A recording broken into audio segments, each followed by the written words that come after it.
창조주를 잉태한 사람, 무슨 말이냐고요? 물론 인류 역사상 유일하게 창조주를 잉태한 사람은 마리아 한 사람밖에 없죠. 근데 오늘 말씀을 통해서 보면요, 마리아뿐만 아니라 지금 이 놀라운 일이 우리에게도 일어나고 있다는 사실을 우리가 함께 보도록 하겠습니다. 그러면 성경의 이야기 속으로 한번 들어가 보도록 하겠습니다. 요셉은 처음에는 이 사실에 대해서 잘 알지 못해요. 성경은 그를 남편이라고 이야기합니다. 약혼자가 아니라 남편이에요. 이때 마리아가 동침하기도 전에 임신한 것이 나타났기 때문에 간음죄로 그녀를 고발할 수도 있었습니다. 하지만 그는 그렇게 하지 않았죠. 왜냐하면 요셉은 의로운 사람이라고 이야기해요. 남편으로서 의로운 사람이었던 것 같아요. 바로 그녀를 진심으로 사랑했다는 것이죠. 이 일을 생각할 때 천사가 그에게 꿈에 나타납니다. 그러면 천사가 이렇게 이야기합니다. 다윗의 자손 요셉아, 네 아내 마리아 데려오기를 무서워하지 말라. 그에게 잉태된 자는 성령으로 된 것이라. 왜 이런 말을 했을까요? 그 이유는 바로 요셉이 무서워하고 있었기 때문이에요. 분명히 마리아가 그런 사람이 아닌데, 마리아는 경건한 여자인데, 그리고 내 아내인데, 내가 책임져야 될 사람인데 이 여자에게 무슨 일이 있었던 걸까? 이러다가 이 여자가 죽게 되지 않을까? 여러 가지 생각이 그를 두려워하게 만들었습니다. 하지만 천사는 그에게 나타나서 무서워하지 말라. 그에게 잉태자는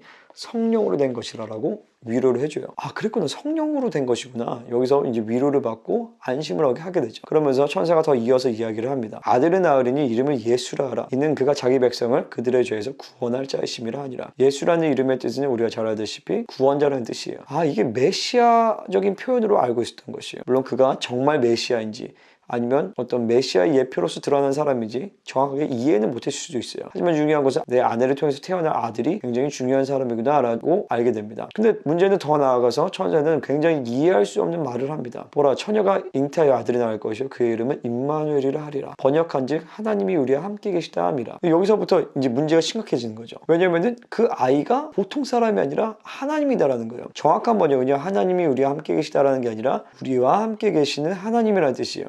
아, 그게 그거 아니냐고요? 전혀 다르죠. 예를 들어서 하나님이 우리와 함께 계신다라고 했을 때는 이 모든 일의 배후에 하나님이 계시다, 하나님의 섭리 가운데 있다 정도로 생각할 수 있는데, 우리와 함께 계시는 하나님, 그 아들의 이름, 그 아기의 이름은 바로 우리와 함께 계시는 하나님이다 라고 할 때는 바로 그 아이가 하나님이다라는 것이죠. 요셉은 놀랄 수밖에 없는 거예요. 뭐라고 내 아내가 하나님을 임신했다고? 물론 요셉이 다 이해했다라고 볼 수는 없겠지만은 중요한 것은 요셉은 그때부터 아내를 즉시 데려오고 아내를 고이 모십니다. 여러분, 요셉이 아내와 편하게 잘 수 있을까요? 만약에 자다가 자기가 잠꼬대에다가 아내의 배를 툭 치면 어떻게 할 거예요? 만약에 길을 가는데 동네 꼬마애들이 공을 딱 차가지고 그 공이 배에 딱 맞으면 어떻게 할 거예요? 그 아이는 보통 아기가 아닌데, 그 아이는 하나님인데, 그 아이는 이스라엘을 구원할 자이신데, 모든 인류를 구원할 자인데, 모든 요셉의 모든 신경이 24시간 그 아이에게 집중이 됩니다. 그 아이가 바로 우리와 함께 계시는 임마누엘 하나님이기 때문에 도저히 믿을 수 없는 이 사건이 두 사람에게 일어난 것이에요. 근데 여러분, 그거 아세요? 이보다 더 엄청난 사건이 예수님을 주로 믿는 자들 가운데 일어났다는 것이에요. 제가 이 말씀 묵상하는 건데 성령님께서 제게 이런 감동을 주셨어요. 창조주를 잉태한 사건이 어마어마한데 이 사건이 바로 너에게도 일어난 것을 네가 알지 못하느냐.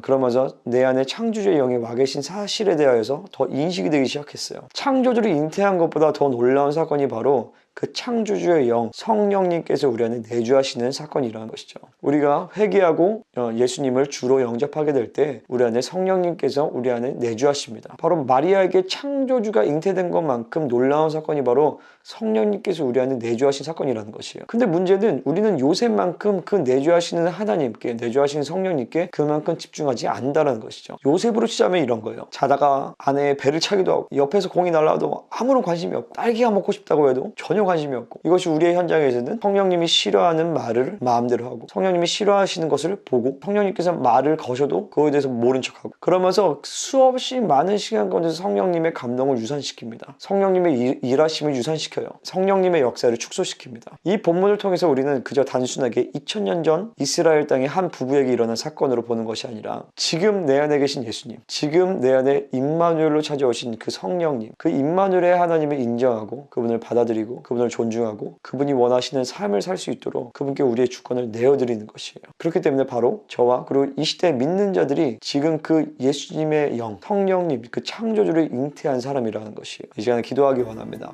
성령님, 우리 안에 내주하시며 우리와 동행하시는 성령님을 찬양합니다. 하나님, 그럼에도 불구하고 우리가 주님을 잃어버리고 놓치고 주님을 무시하고 살아왔던 모든 삶의 현장을, 모든 삶의 순간을 회개합니다. 이제부터 내 안에 계신 그 성령님을 인정하며 당신을 따르며 당신의 당신이 원하시는 삶을 살 수 있도록 내 안에서 더 역사하여 주옵소서. 그리고 우리의 모든 주권과 우리의 모든 삶의 모든 과정을 당신께 내어드립니다. 우리를 인도하여 주옵소서. 그래서 성령님의 모든 것이 우리 안에서 온전히 유산되지 아니하고 온전히 드러날 수 있도록 성령이 역사하여 주옵소서. 감사드리며 예수님의 이름으로 기도합니다. 아멘.